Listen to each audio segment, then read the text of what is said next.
Hi then people, good afternoon. So, ayan po, yung ating mga super bomb ay namumutla. Yung dito natin ng mga super bomb at purple delight dahil grabe na guys yung init ngayon. Sobra-sobra na. Tas yung dito guys na nasa palanganan natin na niripat ko na super bomb, tinanggal ko kasi lagi siyang nabubugbog kasi nalalaglagan siya guys ng bunga ng papaya. So, may puno kasi guys ng papaya dito banda sa side nitong ating greenhouse. Kaya naman, yung bunga niya, yung mga maliliit, ayan guys, so, nalalaglag. Kapag nalalaglag siya, bumabagsak doon sa, natin, super bomb. Kaya tinanggal ko na lang muna siya dyan. And, plan ko guys na itong ating mga super bomb at iba nating purple delight. Siguro guys, tatanggalin ko tong upuan na pinatungan ko sa kanila para hindi sila masobrahan sa init. So, shaded lang sila guys kapag nakababa sila sa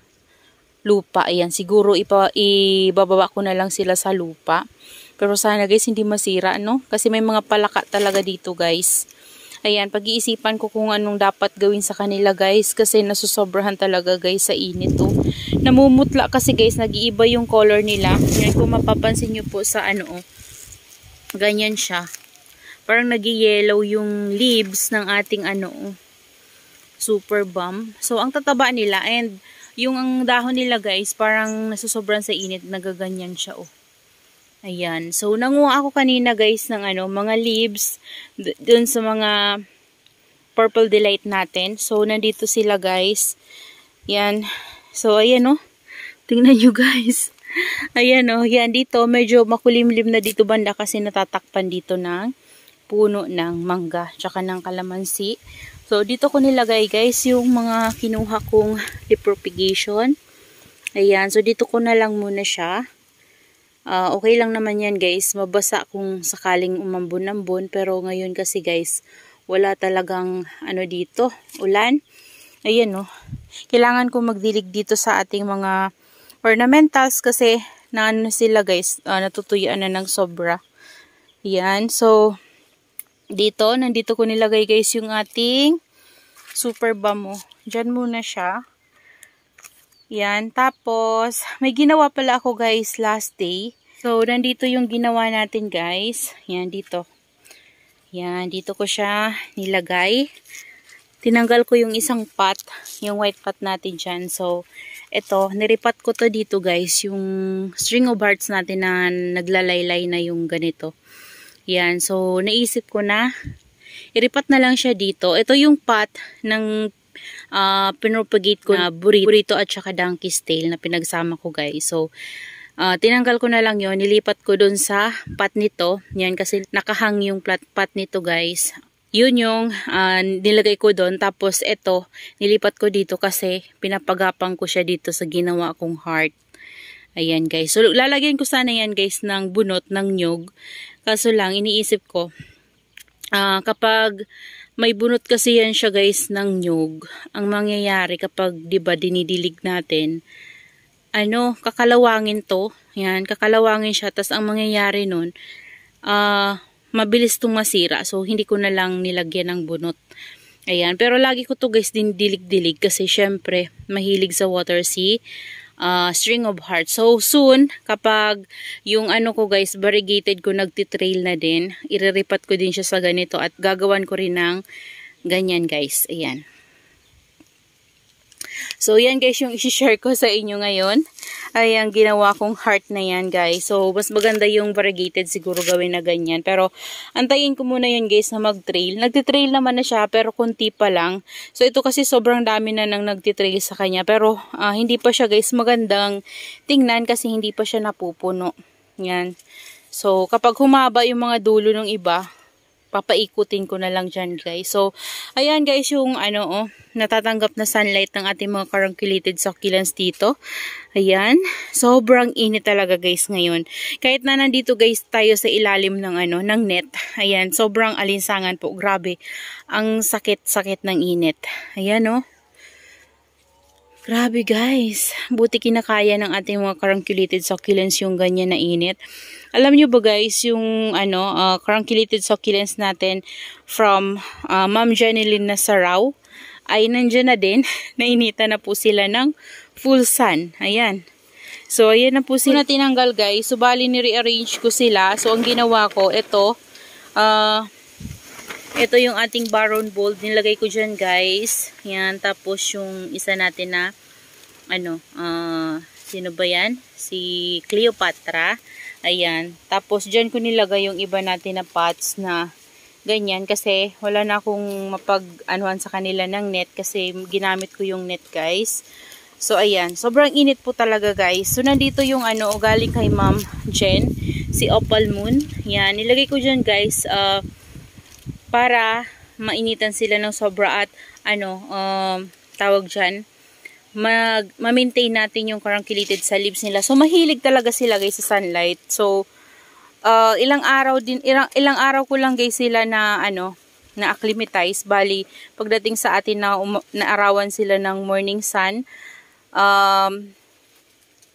pero palagi pong makulimlim sa loob ng 2 days simula nung dumating sila. Tapos yun, sunod na araw, ayan na, sobrang mainit na guys at hindi ko na sila dyan tinanggal. At hanggang ngayon, ayan, ayan na sila guys. Hindi naman sila guys na sunburn.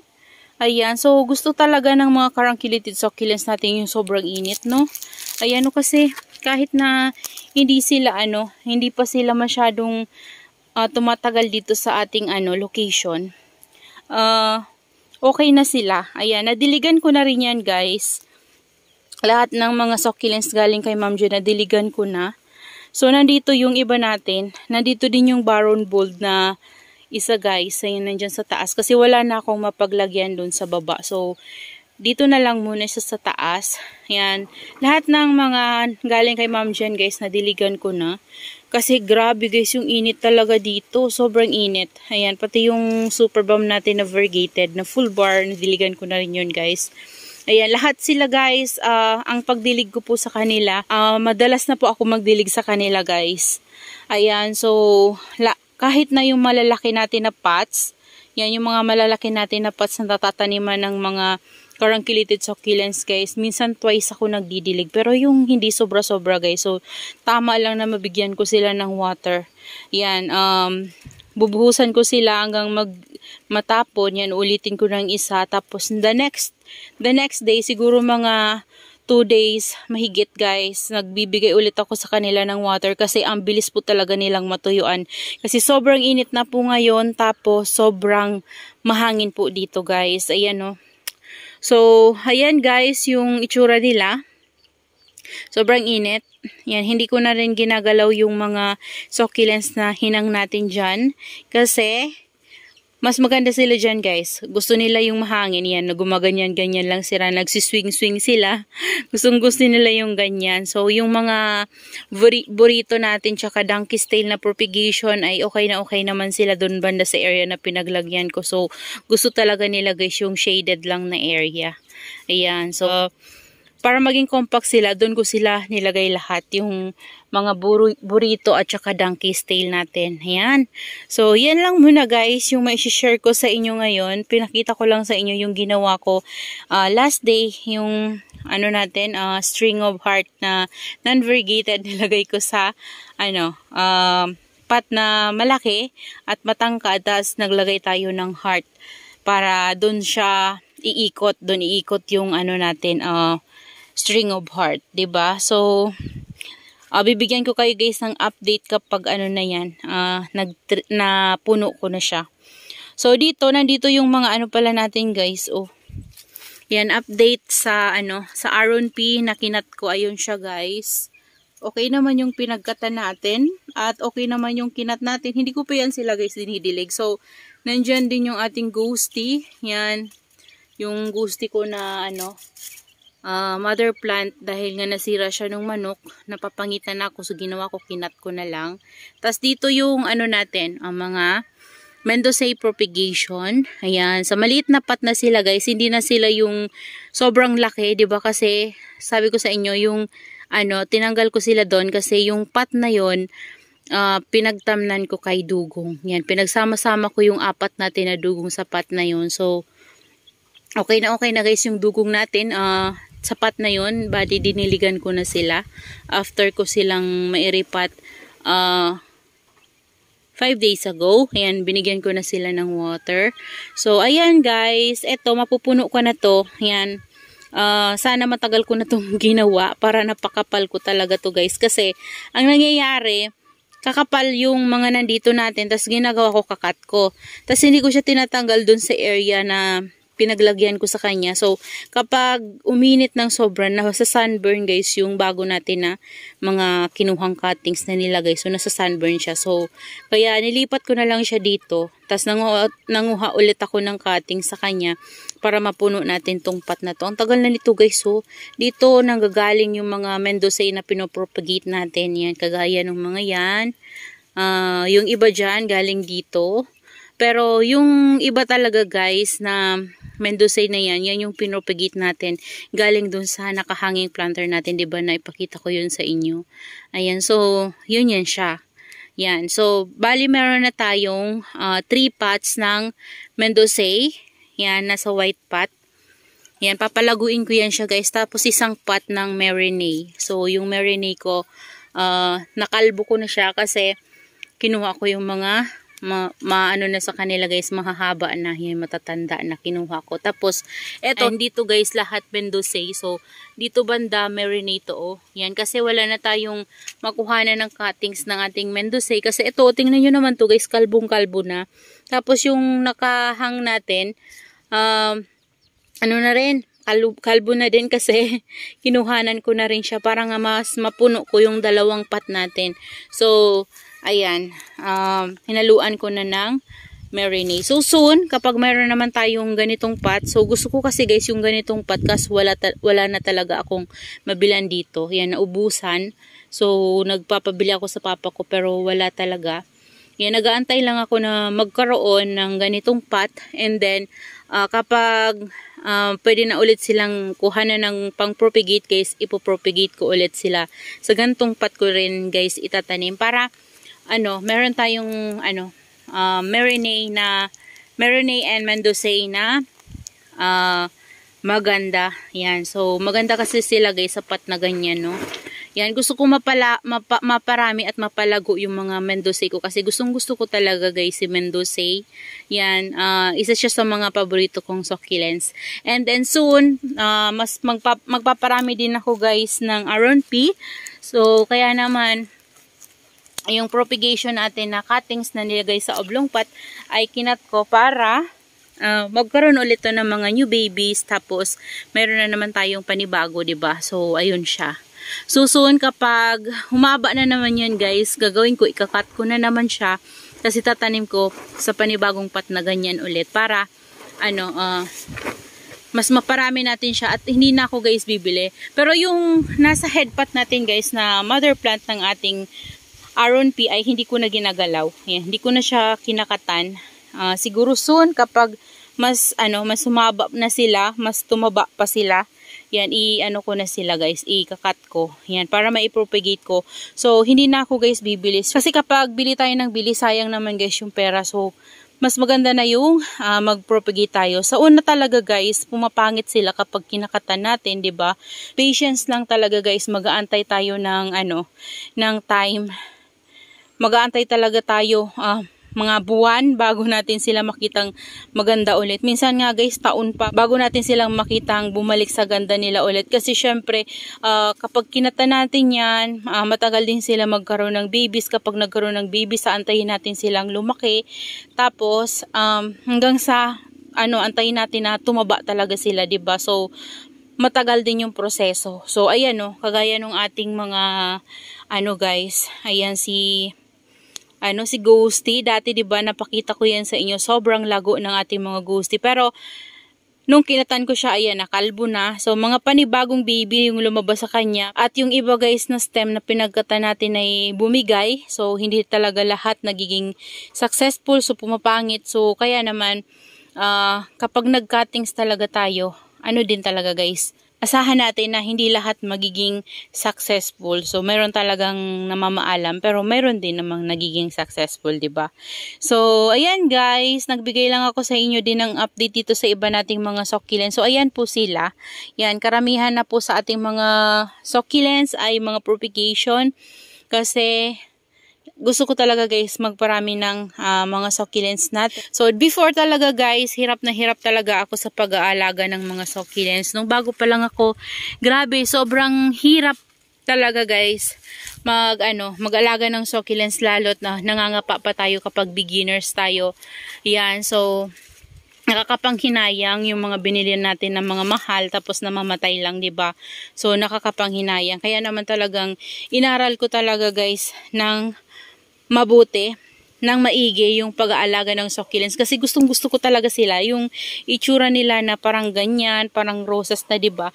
Napakaganda nila. Lalo na yung mga carunculated, sobrang gustong-gusto ko talaga sila guys kasi unique sila eh. So kakaiba yung ganda nila. Yan. So kaya naman inaral ko talaga guys yung pag-aalaga ng succulents. Kaya ngayon, ayan, kung makikita nyo, marami na yung ating mga succulents kasi pinag-aralan ko talaga sila guys kung paano alagaan. Pero bago ko yan guys sila nabuhay, syempre dumaan din tayo guys sa talaga hirap na kung paano natin sila buhayin kasi palagi akong namamatayan before. So, nung nakauwi ako guys dito sa probinsya namin, doon ako natuto talaga guys kung paano makabuhay ng succulents, paano sila maparami kasi as in nag-experiment talaga ako at doon sa soil mix na ginamit ko, doon ko sila guys nabuhay talaga. Yan. Nabuhay ko naman sila doon sa potting mix na dati 'di ba yung 70% and 70% na pumice stone tapos 30% na doon sa sa soil mix na nabibili lang before kasi dati talaga hindi pa ako marunong mag-mix ng mga soil mix. So dati ay 'di ba yung ginagamit na potting mix ng ating mga succulents ay marami yung pumice stone tapos kunti lang yung nilalagay nilang soil mix. So kaya binibili ko ganun na. So pansin ko kasi sa ganun guys, yun yung gamit ko dati, binibili ko lang na mix na talaga. Ang napapansin ko, nabubuhay ko sila guys. Pero karamihan sa kanila nagkakaroon ng mealybug sa stem, tapos hindi sila tumataba. Yan, tumataba man sila guys, konti, pero hindi sila as in yung lumalaki talaga. Kaya naman nag-experiment ako, nag-try muna ako nun guys ng rice hull. Yan, yung ginamit ko talaga ay fresh na rice hull, tas nabulok na lang yun guys dun sa succulents natin. Napansin ko, nung bulok na talaga siya guys, as in lumago talaga yung succulents. Kaya naman doon ako guys, doon ako nagsimulang unti-unti nire-repat ko yung mga succulents ko at nilalagyan ko na sila ng rice hull. Pero yung potting mix na dati, yun pa rin guys, ginagamit ko yun, hinahaluan ko lang ng rice hull. Ayan, so ayan, nagbigay na naman ako sa inyo ng guys, tutorial. Pero sinishare ko lang po sa inyo yung naranasan ko rin sa ating mga succulents bago ko po sila nabuhay na ganito. Ayan, so lahat naman po talaga ay dumadaan talaga sa hirap bago natin makuha yung yung ganda, 'di ba? So kaya naman sa mga beginners natin na nahihirapan diyan, palagi lang po kayo manood ng tutorial, pero mas maigi po na gumawa po kayo ng sarili nyong experiment kasi doon po kayo matututo. Kasi hindi naman po lahat ng napapanood nyo ay mag-work sa inyo. Nasa po kasi natin 'yan, nasa microclimate din po natin yan. So, hindi po lahat ng area natin ay hindi po lahat ng area natin ay pare-pareho. Minsan po 'di ba, dahil kulang tayo sa space ay hindi natin maibigay yung tamang sunlight sa ating mga succulents. Kaya mas maganda po yung nag-experiment tayo. Yan kasi doon tayo matututo kung paano sila mabuhay sa atin. So, yun lang po. Maraming salamat po sa inyong panonood. Yan. Maraming salamat and see you on my next vlog. Happy gardening everyone. Bye-bye! Sobrang init guys. Grabe.